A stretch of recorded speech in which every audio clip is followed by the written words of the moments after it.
ये श्रीदेव सुमन यूनिवर्सिटी से एफिलेटेड है और जो सिलेबस है ये श्रीदेव सुमन यूनिवर्सिटी से रिलेटेड ही है। EPC 1 reading and reflecting on text, आज हम इसको कवर करेंगे। पहला है ये इंडेक्स, जिसमें है हमारे empirical text, policy documents, autobiographical narratives, text concern with teaching and learning process, historical work, ethnographic text, field reports, writing of summary. तो ये मेरे टोटल 65 पेज की फ़ाइल है। मैं आपको शो करूँगी कि इसको कैसे बनाना है। पहला है एम्पेरिकल टेक्स्ट। एम्पेरिकल टेक्स्ट का ये अगेन एक इंडेक्स है। इसमें है पहला टॉपिक ये क्या होता है, इसके टाइप कितने हैं, और मैंने एक रिसर्च खुद से करी, उसका मैंने यहाँ पे अच्छे से कर दिया है। मैंने ये देखा है कई बच्चों को इसी टॉपिक में बहुत सारी दिक्कत आती है। आज मैं आपको दिखाऊंगी कि इसको हम कैसे कर सकते हैं, और ये बहुत इजी है। मुझे भी 1-2 दिन समय लगा इस चीज़ को करने में। एम्पेरिकल मतलब एक तरफ से रिसर्च है, और ये ऑब्जर्वेशन बेस्ड रिसर्च होती है, प्रैक्टिकल है। एम्पेरिकल टेक्स्ट क्या होता है, ये एक रिसर्च बेस्ड डॉक्यूमेंट है। हम चीज़ों पे रिसर्च करते हैं और रिपोर्ट बनाते हैं, वो चीज़ होती है। जैसे इसमें आंसर्स आते हैं, कब हुआ, कैसे हुआ, है ना। 2 तरीके के होते हैं, quantitative and qualitative. Quantitative experiment based होते हैं, कोरिलेशन होते हैं, सर्वे होता है। जैसे हम बोलते हैं जनगणना वाले आए हैं घर पे, तो वो क्या करते हैं, क्वांटिटेटिव है, वो उसमें लिखते हैं कि इतने लोग हैं घर में, इतनी कमाई है, तो चीज़ों को गिना जाता है, सर्वे टाइप का क्वांटिटेटिव। क्वालिटेटिव जिसमें हम गिन नहीं पाते हैं चीज़ों को। फॉर एग्ज़ाम्पल केस स्टडीज़ कर दी, हम कहीं गए और हमने उसको स्टडी करा, चीज़ों को ऑब्जर्वेशन करा। हम किसी का बिहेवियर देख रहे हैं कि इस इंसान का व्यवहार कैसा है ना। अब वहाँ पे रेटिंग तो दे नहीं सकते भाई इसका 10 में से 5 है। किसी भी चीज़ को, बिहेवियर को करने के लिए हम अंदाज़ा लगाते हैं, है ना, क्वालिटी की अच्छा है या बुरा है। इंटरव्यू लेते हैं हम, पॉडकास्ट होते हैं आजकल तुम देख रहे हो, जैसे राज शमानी नाम का एक है, और बहुत सारे हैं जो पॉडकास्ट करते हैं। ओपन एंडेड क्वेश्चंस होते हैं, कन्वर्सेशंस होती हैं, हम मिनिस्टर से पूछते हैं सवाल जवाब, तो वो चीज़ों को एक्सप्लेन करते हैं, तो वो क्या है, क्वालिटेटिव हैं। उसमें हम मेजर कैसे कर रहे हैं, हम आकलन लगा रहे हैं खुद से ही, उस चीज़ों को समझ रहे हैं, हाँ या ना वाले जवाब, कि सर आपने ये चीज़ करी, बोले हाँ मैंने की थी।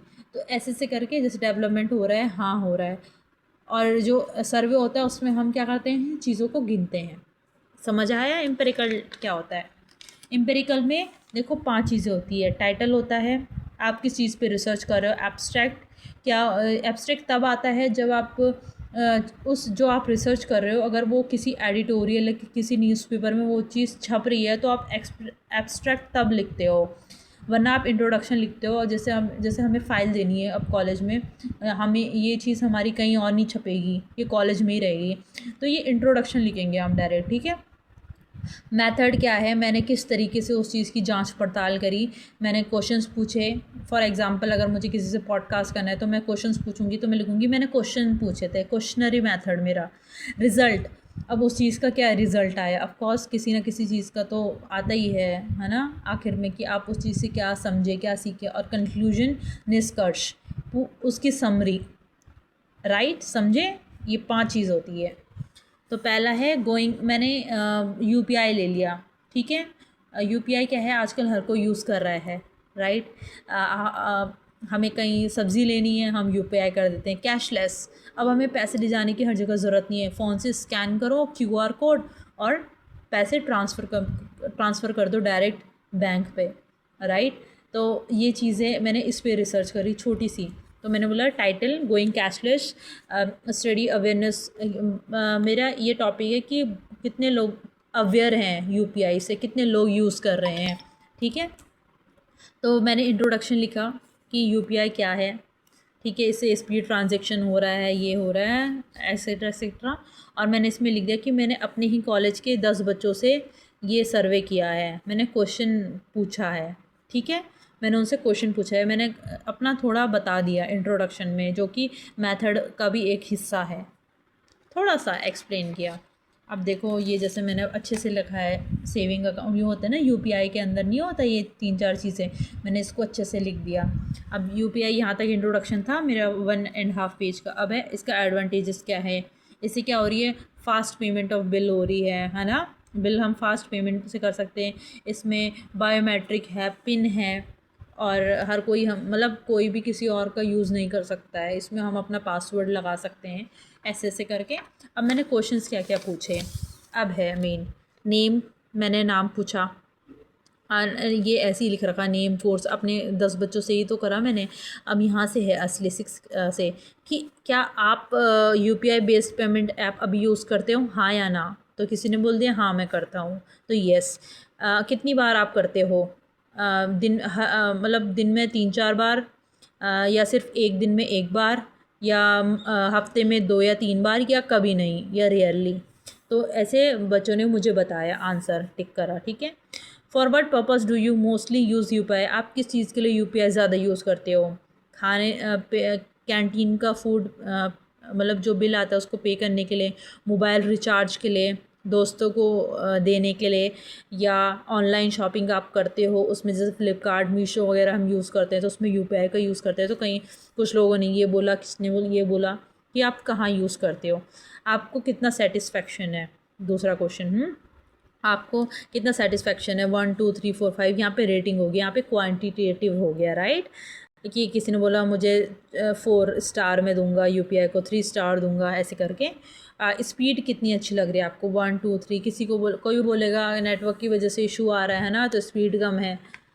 अब और क्वेश्चन क्या है, सिक्योरिटी, आप क्या फील सेव करते हो, क्या UPI से आपको फ्रॉड तो नहीं हुआ, एक तरफ से ये है सिक्योरिटी का सवाल। और चैलेंजेस क्या हैं, आप क्या चैलेंजेस यूज़ कर रहे हो, सर्वर का इशू है, सिक्योरिटी का है, इंटरनेट कम है, और या मर्चेंट ने रिफ्यूज़ कर दिया। कई बार होता है ना कि हमारी चीज़ें नहीं हो पाती है पेमेंट, और what you feel UPI is good, तो आपको क्या लगता है UPI अच्छा है या बेकार है या ठीक ठाक है।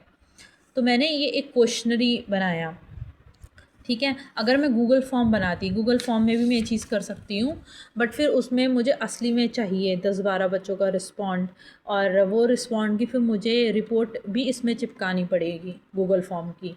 तो मैंने वो चीज़ तो नहीं करी, मैंने तो सिर्फ बच्चों से सामने सामने पूछा, तो इसलिए मैंने क्वेश्चनरी लगाया है। क्वेश्चनरी मतलब मैंने सिर्फ क्वेश्चंस पूछे हैं।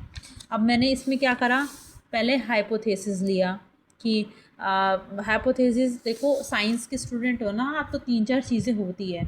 आप पहले हाइपोथेसिस लेते हो कि आपका मेन मुद्दा क्या है, आपका गोल क्या है, तो आप वहाँ पे लिख रहे हो मेरे मतलब गोल है कि अवेयरनेस है बच्चों के अंदर कि नहीं है, उनको सेटिस्फेक्शन है या नहीं है। उसी के बेस पे मेरे क्वेश्चंस भी थे। मेथड्स कि आप कि मैंने कौन कौन से मेथड्स यूज़ करे, मैं लिख सकती हूँ कि मैंने या तो गूगल फॉर्म बनाया, ये लिंक शेयर करा, ठीक है। मैं इसको यहाँ पे थोड़ा यहाँ पे शायद मिस्टेक हो गई है, यहाँ पे मैं सिर्फ लिखूँगी कि मैंने पूछा था क्वेश्चंस, ठीक है। डेमोग्राफिक क्या है, age, gender, course of study, usage pattern, बच्चों को कितना सेटिस्फेक्शन मिला, ये करके मैंने ये बनाया। और ये है मेरी वो टेबल जो रिस्पॉन्स मिली थी मुझे 10 बच्चों की, स्टूडेंट 1 से लेकर स्टूडेंट 10। और पहले 6 वाले क्वेश्चन का yes yes yes multiple time, कुछ बच्चे सिर्फ कभी कभार करते हैं। प्राइमरी पर्पस क्या है, कोई बोल रहा है मैं दोस्तों को देता हूँ, कोई बोलता है मैं कैंटीन का फूड के लिए पेमेंट, कोई बोलता है ऑनलाइन शॉपिंग, एक ने बोला कि ये चीज़ें हैं ना, तो ऑनलाइन शॉपिंग वगैरह, और ये कितना रेटिंग है, आप सेटिस्फाई हो। क्वेश्चन 9th के ABC पार्ट था, 10th का ये था, 11 का ये था। तो अब मैंने इसको कैलकुलेट कैसे करा, मैंने स्टैटिस्टिक्स का एक मेथड लगाया, परसेंटेज, F मतलब फ्रीक्वेंसी, कितने बार वो चीज़ हुई, नंबर, N मतलब टोटल नंबर इनटू 100, तो ये परसेंटेज निकला मेरा, ठीक है। और ये उसके बेस पे मैंने ये बनाया है ग्राफ सर्वे का, और ये है mean formula, FX frequency of response कितना है, स्कोर कितना है, ठीक है। 7 students giving rating 5, 2 students giving rating 4, satisfaction कितना परसेंटेज मिला, तो मेरा ये आया 92%, ठीक है। और बाकी का ये है रिस्पॉन्स, और रिज़ल्ट ये आया। और मैंने कंक्लूजन, मैंने निष्कर्ष क्या निकाला कि these findings suggest that while UPI is revolutionized digital payments, continued focus on security and reducing the technical declines at the bank level is required।